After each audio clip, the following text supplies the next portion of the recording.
Tim kampanye nasional Prabowo Gibran berharap PDI Perjuangan dan parpol-parpol lain yang tidak berada dalam koalisi untuk tidak menjadi oposisi dan membantu Prabowo Gibran dalam membangun Indonesia. Karena dalam membangun Indonesia dibutuhkan banyak bantuan dari tokoh nasional. Silaturahmi dan komunikasi tersebut akan mulai segera dibangun oleh Partai Gerindra dalam waktu dekat, baik dengan partai pendukung maupun bukan partai pendukung. Seiring hal tersebut, Presiden Joko Widodo pada Minggu malam dikabarkan bertemu dengan Ketua Umum Partai Nasdem Surya Paloh di Istana Negara Jakarta. Pertemuan Surya Paloh dan Presiden Joko Widodo di Istana Negara Jakarta berlangsung sangat tertutup sekitar pukul 19 waktu Indonesia Barat. Apakah pertemuan Joko Widodo dan Surya Paloh juga dalam kapasitas membangun komunikasi dan merangkul para partai oposisi ke dalam koalisi? Tim TV One mengabarkan.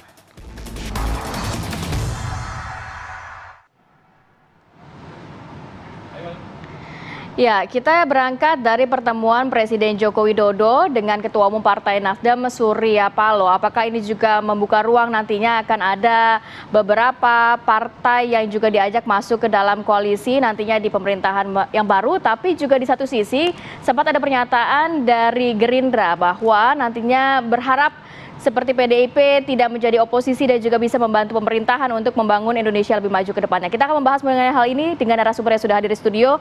Pagi hari ini di studio sudah ada Mas Ahmad Khairul Umam, analis politik. Selamat pagi Mas Umam. Pagi Mbak Rati, pagi Mbak Gina. Kemudian juga ada Bang Andreas Pariera, politisi PDI Perjuangan. Selamat pagi Bang Andreas. Selamat pagi. Assalamualaikum. Selamat pagi Rati, selamat pagi Vita. Ya, dan juga ada Bang Daniel Anzar Simanjuntak, juru bicara Prabowo Subianto. Selamat pagi, Mas Anin. Assalamualaikum. Selamat pagi Mbak Rati, Mbak Vita. Assalamualaikum. Waalaikumsalam warahmatullahi wabarakatuh. Izin saya mau ke Bang Andreas dulu. Bang Andreas, kemarin juga dari PDIP bagaimana menyoroti ada pertemuan Jokowi dengan juga Surya Paloh, kemudian ajakan dari 02 untuk semua pihak bisa bergabung nantinya dalam koalisi di kabinet pemerintahan baru, khususnya PDIP. Seperti apa tanggapannya? Ya, kalau pertemuan-pertemuan antar pimpinan partai, antar elit-elit politik, saya kira hal-hal yang biasa sekali gitu, dan selama ini memang itu sering terjadi gitu.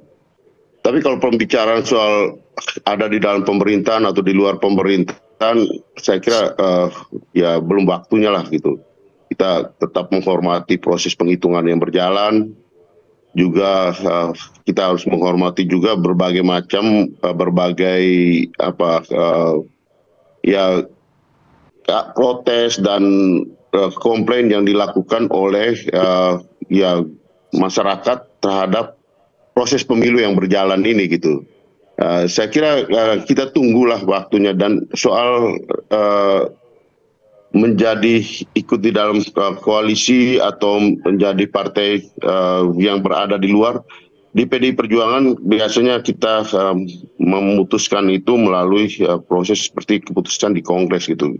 Pengalaman-pengalaman sebelumnya 2004, 2009 ketika PDI Perjuangan berada di luar pemerintahan, itu diputuskan dan melalui ya keputusan yang ada di Kongres gitu. Jadi saya kira ini masih kita masih di dalam proses suasana pasca pemilu, dalam hal ini adalah proses penghitungan suara yang sedang berjalan, baik itu Pilpres maupun Pileg gitu. Oke, sebelum nanti kita akan bahas lebih detail soal bagaimana sikap dari PDI Perjuangan, karena kita tahu pernah oposisi juga waktu itu ya, 2 periode ya. Tapi sebelum ke sana, Bang Andreas, kita mungkin supaya clear dulu. Ini pasca quick count, psikologis dari partai politik ini apakah memang sudah membahas mengenai postur parlemen dan juga eksekutif, atau memang masih membahas mengenai stabilitas politik ke depan? Seperti apa psikologis partai politik saat ini, Bang Andreas? Ya, soal psikologis dari partai politik, saya kira tiap partai politik punya pengalaman dan situasinya masing-masing gitu ya. Tapi kalau di PDI Perjuangan tentu yang berkaitan dengan soal ada di dalam atau di luar pemerintah, bukan soal ketika ada di dalam terus tawar-tawaran berapa kursi, dapat berapa kursi, terus kemudian apa yang harus dilakukan, apa yang harus didukung, atau ketika di luar apa yang harus kita lakukan, tapi bagaimana kita mengidentifikasi apa sih tantangan bangsa dan negara ini ke depan ketika kita berada di dalam atau ketika kita berada di luar. Apa bagi partai tantangannya itu apa yang harus dilakukan oleh partai. Saya kira itu jauh lebih penting daripada sekedar hanya berpikir soal kekuasaan untuk ada di dalam atau ada di luar untuk hanya sekedar untuk memperoleh kursi gitu. Karena banyak yang berpikir ketika saya ada di dalam berapa kursi yang kita dapat di dalam kabinet misalnya. Nah, jadi PDI Perjuangan sekarang ini fokusnya masih konsolidasi struktural internalnya ya Bang Andreas ya? Bisa dikatakan seperti itu nggak, singkat, sebelum kita ke Bang Daniel? Berarti fokusnya dari PDI Perjuangan saat ini tidak bicara mengenai postur parlemen dan eksekutif, tapi konsolidasi struktural internalnya dulu. Itu sekarang psikologisnya? Sekarang ini di partai kita masih di dalam proses untuk mengawasi proses penghitungan yang sedang berjalan gitu. Dan menghormati proses penghitungan yang berjalan juga bagi pandangan masyarakat yang menilai soal pemilihan umum ini. Saya kira itu harus kita hargai. Kenapa? Ketika kita memutuskan mengambil sikap untuk berada di dalam atau berada di luar, itu sama dengan memberikan legitimasi terlalu pagi terhadap proses pemilu ini gitu. Ya, baik. Jadi dari PDIP ini masih menunggu bagaimana hasil perhitungan dari KPU. Saya mau ke Bang Daniel. Bang Daniel, tapi kalau melihat apakah ini sebenarnya penjajakan koalisi setelah kontestasi sudah dimulai saat ini? Karena kalau melihat dari Koalisi Indonesia Maju kan angkanya tidak sampai 50%. Apakah juga membutuhkan partai-partai lain untuk masuk nantinya dalam pemerintahan Prabowo Subianto? Iya, Mbak Rati, Mbak Vita, memang idealnya tentu Pak Prabowo dan Mas Gibran ingin pemerintahan beliau selama 5 tahun ke depan itu bisa berjalan dengan baik, kondusif begitu, kemudian demokratis, kemudian cita-cita menuju Indonesia maju itu bisa direalisasikan dengan sesegera mungkin. Nah, oleh sebab itulah kita butuh tim kerja. Kalau istilah Pak Prabowo itu, beliau ingin menempatkan putra-putra terbaik di dalam pemerintahan. Dan itu adalah jalan atau jembatan menuju Indonesia yang lebih maju.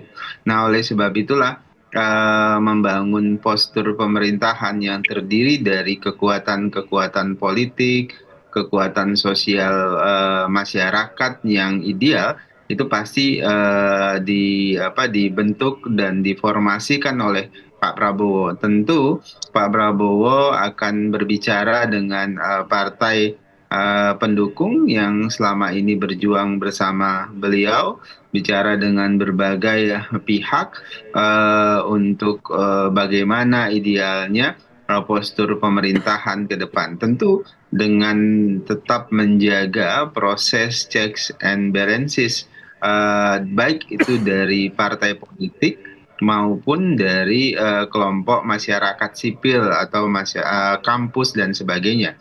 Jadi postur-postur pemerintahan seperti itu ya tentu akan dipikirkan oleh Pak Prabowo. Nah, siapa yang akan di dalam pemerintahan bersama Pak Prabowo dan partai koalisi, tentu itu akan nanti melalui proses pembicaraan yang panjang dengan semua pihak, semua stakeholder, semua partai pendukung, semua kelompok partai politik dan kelompok sosial politik.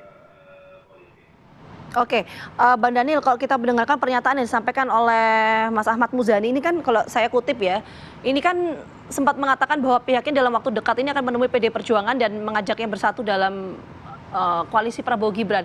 Itu memang masih dalam wacana atau sudah terrealisasi sejauh ini?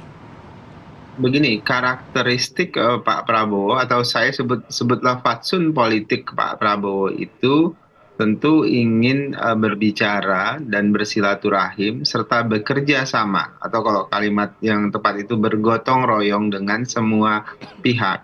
Oleh sebab itulah beliau pasti mendatangi dan berbicara dengan semua pihak, termasuk misalnya dalam hal ini PDI Perjuangan, kemudian misalnya yang berbeda pilihan pilpresnya kemarin PDI Perjuangan, PKS, Nasdem, kemudian PKB dan sebagainya. Nah, tentu pertama bicara dengan partai-partai pendukung, kemudian nanti semua partai-partai yang berbeda dukungan kemarin. Kita bicara tentang postur pemerintahan, kita bicara tentu terkait dengan postur demokrasi ideal kita. Nah, apakah kesepakatannya bersama di dalam pemerintahan atau kemudian berbeda di saat ada yang di dalam pemerintahan, ada yang di luar pemerintahan, itu adalah hal yang wajar dan biasa.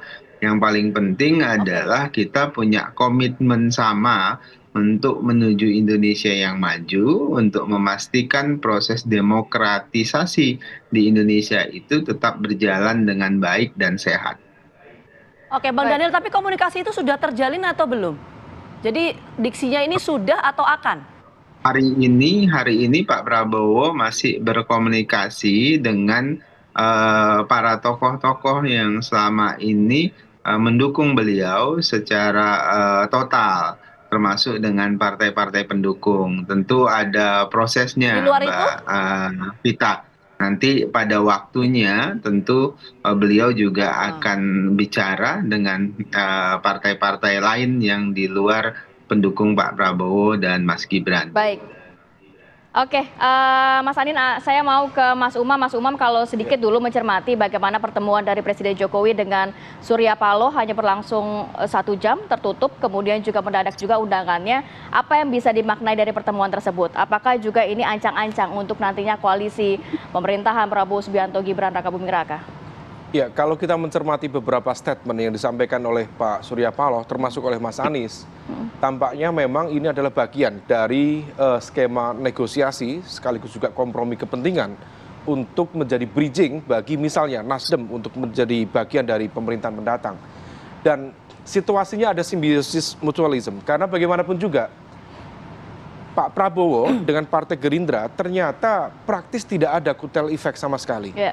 Dan kalau misal kemudian kita bicara tentang konteks fase transisi awal pemerintahan, target dari pemerintahan baru adalah menciptakan sebuah proses yang relatif lebih stabil, sehingga kemudian stabilitas politik dan juga pemerintahan itu menjadi target utama. Karena kalau misal tidak, 1 tahun pertama itu bisa kemudian berdampak pada legitimasi pemerintahan baru.